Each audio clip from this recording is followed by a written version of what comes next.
आज हम यहाँ पर पढ़ेंगे समास। समास का तात्पर्य, समास का तात्पर्य या अगर कहा जाए कि समास को एक शब्द में परिभाषित कीजिए तो उसका अर्थ है संक्षिप्तीकरण करना, अर्थात छोटा रूप। इसका शाब्दिक अर्थ हुआ छोटा रूप। दो शब्दों के बीच प्रयुक्त विभक्ति चिन्हों तथा योजक चिन्हों को हटाकर उनको संक्षिप्त लिखना। संक्षिप्तीकरण का अर्थ क्या है?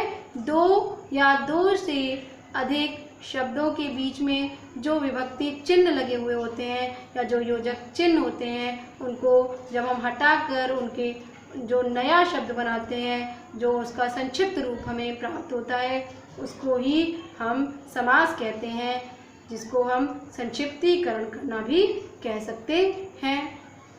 जैसे उदाहरण है राजा का पुत्र, तो यहाँ जो है का जो है उसकी विभक्ति का लोप हुआ है। का जो है वो षष्ठी विभक्ति है।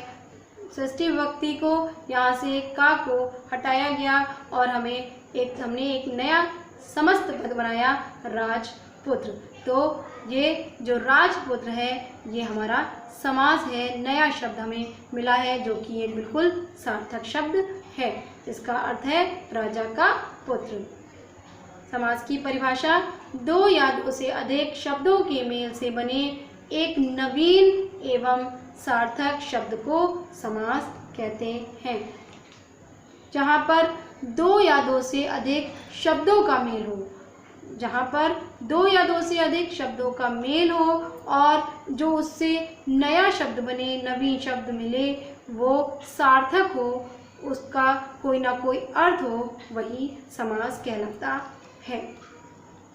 समास की जब हम रचना करते हैं, जब हम समास बनाते हैं तो उसमें दो पद होते हैं, जिसमें से पहले पद को पूर्व पद कहा जाता है और दूसरे पद को उत्तर पद कहा जाता है। इन दोनों पदों से जो नया पद बनता है उसे समस्त पद कहते हैं। मतलब जब हमने पूर्व पद और उत्तर पद को मिलाकर जो एक नया शब्द बनाया, नवीन और सार्थक शब्द जो हमें प्राप्त होता है, उसे हम समस्त पद कहते हैं। समास विग्रह अर्थात समास को जब हम समस्त पद को जहाँ पर पृथक पृथक करके अलग अलग करके लिखते हैं उसे हम समास विग्रह कहते हैं। जैसे गंगा जल ये हमारे पास समस्त पद है।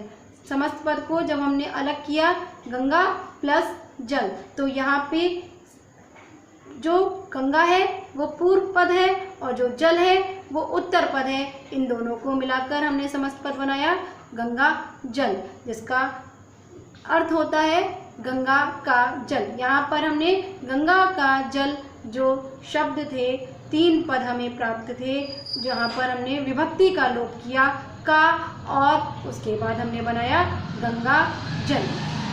इसी तरह से दूसरा एग्जाम्पल देखते हैं, घुड़सवार घोड़े पर सवार, जिसका अर्थ होता है घोड़े पर सवार। तो यहाँ पर हमने पर सप्तमी विभक्ति का लोप करा और बनाया घुड़सवार। तो ये यहाँ पर हमने समास का विच्छेद किया, विग्रह किया। घुड़सवार, घुड़ प्लस सवार, घोड़े पर सवार। समास के भेद, समास के 6 भेद होते हैं। अव्ययीभाव समास, द्विगु समास, द्वंद्व समास, तत्पुरुष समास, कर्मधारय समास और बहुव्रीहि समास, जिनको हम आगे एक एक करके पूरा डिटेल में पढ़ेंगे।